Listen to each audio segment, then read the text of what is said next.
കർത്താവിൽ പ്രിയപ്പെട്ടവരെ, നിങ്ങൾക്കെല്ലാവർക്കും ക്രിസ്തുയേശുവിൽ എന്റെ സ്നേഹ വന്ദനങ്ങളെ ഒരിക്കൽ കൂടി പ്രകാശിപ്പിക്കുകയാണ്. കർത്താവിന്റെ അളവറ്റ കൃപയാൽ ഫിലിപ്പിയ ലേഖനത്തിൽ കൂടെ അപ്പോസ്തലനായ പൗലോസ് അവതരിപ്പിക്കുന്ന വിശ്വാസികളും മനസ്സും എന്നുള്ള വിഷയത്തെ അധികരിച്ച് 3-4 വീഡിയോകളിലായി ആ പുസ്തകത്തിന്റെ ഒരു ലഘു പഠനം ഇവിടെ അവതരിപ്പിക്കുവാൻ കർത്താവിൽ ഞാൻ ആഗ്രഹിക്കുകയാണ്. പൗലോസ് അപ്പോസ്തലൻ അപ്പോസ്തല പ്രവൃത്തികളുടെ പുസ്തകം 16-ാം അധ്യായത്തിൽ സൂചിപ്പിക്കുന്ന പോലെ യൂറോപ്പിലെ ആദ്യ പട്ടണമായ ഫിലിപ്പിയായിൽ കർത്താവിന്റെ വേല ചെയ്തതിന്റെ ഫലമായി ഉണ്ടായൊരു സഭയാണ് ഫിലിപ്പിയിലെ സഭ. ആ സഭയ്ക്ക് പിന്നീട് താൻ എഴുതിയ ഈ ലേഖനത്തിൽ വിശ്വാസിയും മനസ്സും എന്നുള്ള വിഷയത്തിന്റെ ചതുർവിധ ഭാവങ്ങൾ അദ്ദേഹം അവതരിപ്പിച്ചിട്ടുണ്ട്. അതാണ് ഇപ്പോൾ സംക്ഷിപ്തമായി ഇവിടെ പറയുവാൻ കർത്താവിൽ ഞാൻ ആഗ്രഹിക്കുന്നത്. ആദിമ സഭയിലെ വിശ്വാസികളെ സംബന്ധിച്ച് വിശ്വസിച്ചവർ എല്ലാവരും ഏക മനസ്സുള്ളവരായി ഐകമത്യപ്പെട്ടു നിന്നു എന്ന് നമ്മൾ വായിക്കുന്നു. അങ്ങനെ അവർ നിന്നപ്പോൾ അവരുടെ ആത്മീയ ജീവിതത്തിന് വളരെ അനുഗ്രഹിക്കപ്പെട്ട പുരോഗമനം ഉണ്ടായതായും നമ്മൾ തിരുവഴുത്തിൽ വായിക്കുന്നുണ്ട്. വിശ്വസിച്ചവർ ഏക മനസ്സായി നിന്നുകൊണ്ട് ദൈവത്തെ മഹത്വപ്പെടുത്തി ജീവിച്ചു എന്ന് നമ്മൾ വായിക്കുന്നു. ഫിലിപ്പിയ ലേഖനത്തിൽ ഒരു വിശ്വാസിയുടെ ചതുർവിധമായ മനസ്സിന്റെ ഭാവങ്ങളെക്കുറിച്ചാണ് അപ്പോസ്തലൻ പറയുന്നത്. ഒന്നാമത്തെ ഭാഗത്ത് 1-ാം അധ്യായത്തിൽ സിംഗിൾ മൈൻഡ് അഥവാ ഏക മനസ്സ്, 2-ാം അധ്യായത്തിൽ സ്പിരിച്വൽ മൈൻഡ് അല്ലെങ്കിൽ ആത്മീക മനസ്സ്, 3-ാം അധ്യായത്തിൽ സബ്മിസീവ് മൈൻഡ് അതല്ലെങ്കിൽ സമർപ്പിത മനസ്സ്, 4-ാം അധ്യായത്തിൽ സാറ്റിസ്ഫൈഡ് മൈൻഡ് അല്ലെങ്കിൽ സംതൃപ്തിയുള്ള മനസ്സ്. ഞാൻ റിപ്പീറ്റ് ചെയ്യാം. 1-ാം അധ്യായത്തിൽ ഏക മനസ്സ്, 2-ാം അധ്യായത്തിൽ സമർപ്പിത മനസ്സ്, 3-ാം അധ്യായത്തിൽ ആത്മീക മനസ്സ്, 4-ാം അധ്യായത്തിൽ സംതൃപ്തിയുള്ള മനസ്സ്.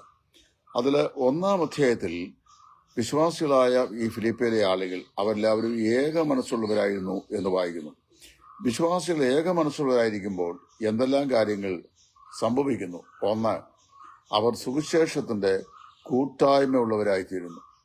2, സുവിശേഷത്തിന്റെ അഭിവൃദ്ധിയിൽ പങ്കാളികളായിത്തീരുന്നു. 3, സുവിശേഷത്തിനുള്ള പോരാട്ടത്തിൽ അവർ ഒന്നിച്ച് അധ്വാനിക്കുന്നു. ശ്രദ്ധിക്കുക. 1, ഫെലോഷിപ്പ് ഓഫ് ദി ഗോസ്പൽ, അതായത് സുവിശേഷത്തിന്റെ കൂട്ടായ്മ. 2, ഫർദറൻസ് ഓഫ് ദി ഗോസ്പൽ അല്ലെങ്കിൽ സുവിശേഷത്തിന്റെ അഭിവൃദ്ധി. 3, ഈ ഫൈറ്റ് ഫോർ ദി ഗോസ്പൽ, സുവിശേഷത്തിനായിട്ടുള്ള പോരാട്ടം. ഇതെങ്ങനെയാണ് സാധിക്കുന്നത്? 1-ാം അധ്യായത്തിൽ അപ്പോസ്തലൻ പറയുകയാണ്, വിശ്വസിച്ച ആദ്യത്തെ ദിവസം മുതൽ നിങ്ങൾ സുവിശേഷ ഘോഷണത്തിൽ കൂട്ടായ്മ ഉള്ളവരായി തീർന്നു. നമ്മൾ എത്ര പേര് രക്ഷിക്കപ്പെട്ട രക്ഷയുടെ സന്തോഷ അനുഭവം കൊണ്ട് അതുമുതൽ മറ്റുള്ള ആളുകളോട് കർത്താവിനെ കുറിച്ച് പറയുവാൻ ബദ്ധരായി തീരാറുണ്ട്? ഞാനിത് ഓർക്കുന്നുണ്ട്. ഞാൻ രക്ഷിക്കപ്പെട്ട നാളിൽ എന്റെ ഹൃദയത്തിൽ വന്ന രക്ഷയുടെ സന്തോഷം മറ്റുള്ളവരെ അറിയിക്കുവാൻ ഞാൻ വളരെ ഉത്സാഹമുള്ളവനായി ഓടി നടന്നത് ഇപ്പോഴും ഓർക്കുന്നുണ്ട്.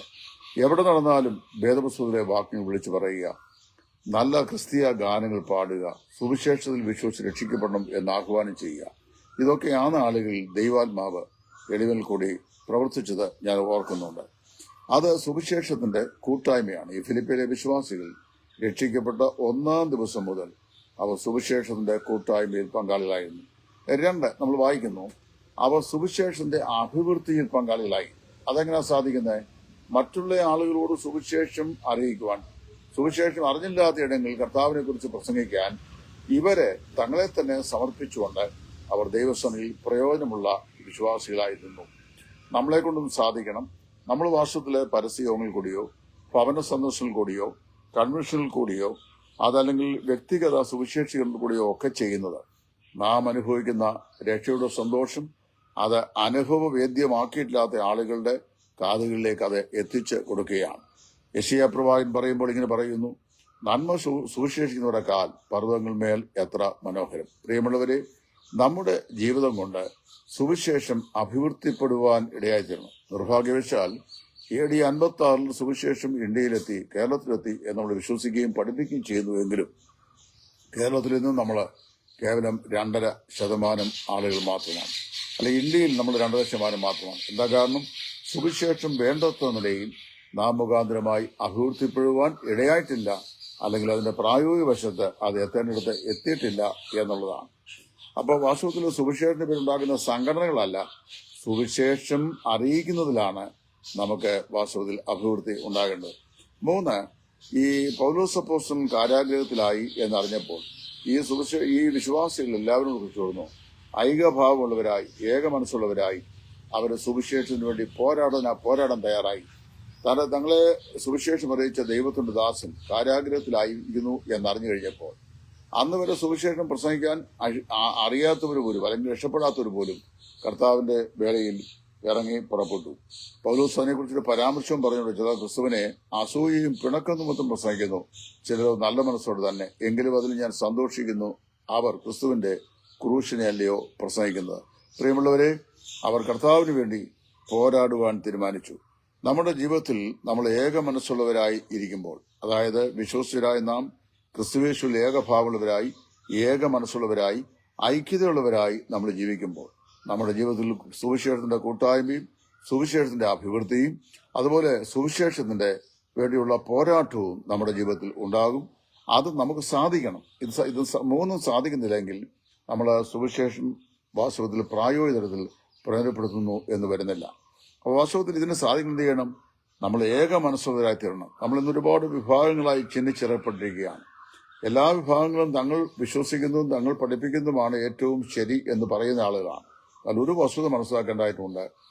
നമുക്ക് അടിസ്ഥാനപരമായ കാര്യങ്ങളിലെങ്കിലും യോജിച്ചു നിൽക്കാനായിട്ട് സാധിക്കണം. പ്രത്യേകിച്ച് ഇന്നത്തെ ഇന്ത്യൻ രാഷ്ട്രീയ സാഹചര്യത്തിൽ അടിസ്ഥാന സത്യങ്ങളിലെങ്കിലും നമുക്ക് യോജിച്ചു നിൽക്കാൻ കഴിയണം. ഉപദേശങ്ങളിലെ കാതലായ പ്രമേയങ്ങളിലെ അഭിപ്രായ വ്യത്യാസമാണെങ്കിൽ ആ അഭിപ്രായ വ്യത്യാസങ്ങൾ തുറന്നു പറയുമ്പോൾ തന്നെ കർത്താവായ യേശു ക്രിസ്തുള്ള കൂട്ടായ്മയുടെ അടിസ്ഥാനം നമുക്ക് ലഭിച്ച ആത്മരക്ഷയാകുന്നു എന്ന് മനസ്സിലാക്കി സുവിശേഷത്തിന്റെ കൂട്ടായ്മയ്ക്കും സുവിശേഷത്തിന്റെ അഭിവൃദ്ധിക്കും സുവിശേഷത്തിനായുള്ള പോരാട്ടത്തിനും നമ്മൾ വാസ്തവത്തിൽ ഐക്യമുള്ളവരായി നിൽക്കണം. അതാണ് ഈ 1-ാം അധ്യായത്തിൽ ഏക മനസ്സ് എന്നതുകൊണ്ട് അപ്പോസ്തലൻ നമ്മെ പ്രബോധിപ്പിക്കുന്നത്. നമുക്ക് നമ്മെ തന്നെ ആത്മശോധന ചെയ്യാം. Do I have the single mind in the gospel of Jesus Christ? കർത്താവായ യേശു ക്രിസ്തുവിന്റെ സുവിശേഷത്തിൽ എനിക്ക് ഏക മനസ്സിന്റെ ഭാവം എന്നിലുണ്ടോ?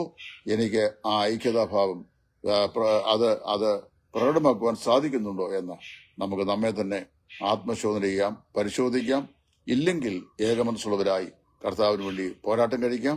ദൈവമായ കർത്താവ് അതിനായി നമ്മെ ഒരുക്കട്ടെ.